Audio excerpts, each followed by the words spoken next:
on va juste regarder un petit exemple euh, des bases de Fourier. Donc ce petit programme va afficher les différentes caractéristiques pour i allant de 0 à 4. Donc cosinus 0 pi s, eh bien ça donne une constante, ça fait 1. Donc ça, c'est notre base d'ordre 0. Ça, c'est notre caractéristique d'ordre 0. Ici, on a cosinus pi s, avec pi qui va de 0 à 1. Donc on a notre demi-période de cosinus ici, sachant que le cosinus en entier il irait jusque-là. Donc ici, on est bien sur une demi-période de cosinus. Ici, on est sur 2 pi s. Ici, on est sur 3 pi s. Et ici, on est sur 4 pi s. Et en fait, une fonction, on prend n'importe quelle fonction, quasiment n'importe quelle fonction, qu'on souhaite approximer dans un intervalle compris entre 0 et 2, donc de période 2. Et si on s'intéresse au demi-intervalle entre 0 et 1, on prend n'importe quelle fonction, on s'intéresse à cet intervalle-là, on fait la somme pondérée de toutes ces fonctions-là, de toutes ces caractéristiques-là, en mettant les bons coefficients, eh bien on peut venir approximer une fonction. Par exemple, si je prends la fonction x, donc une fonction x, c'est celle-ci. Donc là, je décide, j'ai ma fonction f de x égale x dans l'intervalle moins 3 à 3. Si, imaginons que je souhaite approximer cette fonction sur l'intervalle moins 1, 1, eh bien, je peux utiliser les transformations de Fourier avec, par exemple, un ordre 3, un ordre 5 ou un ordre 7. Si j'utilise un ordre 3, eh bien, je vais avoir 3 caractéristiques. Si j'utilise un ordre 5, je vais avoir 5 caractéristiques ici.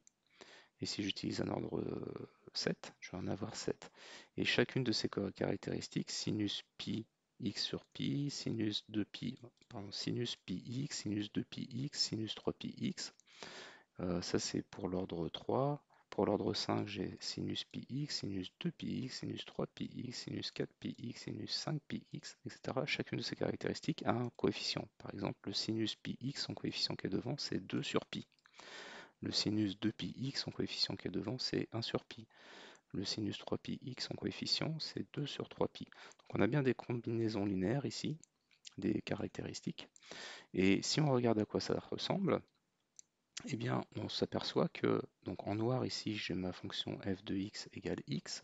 Et par exemple pour l'ordre n égale 3, c'est la fonction rouge. Donc on voit bien que la fonction rouge là approxime plus ou moins correctement la ligne qui est noire sur l'intervalle moins 1, 1.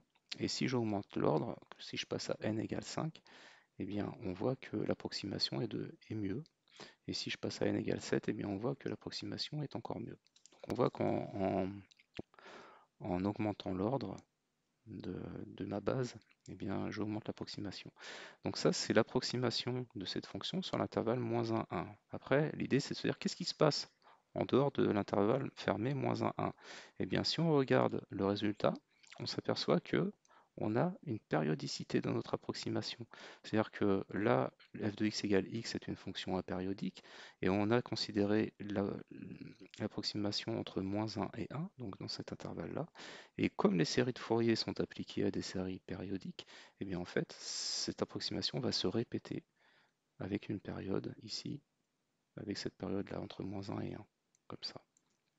Donc on a bien la possibilité d'approximer des fonctions à l'aide de combinaisons linéaires de sinus et de cosinus.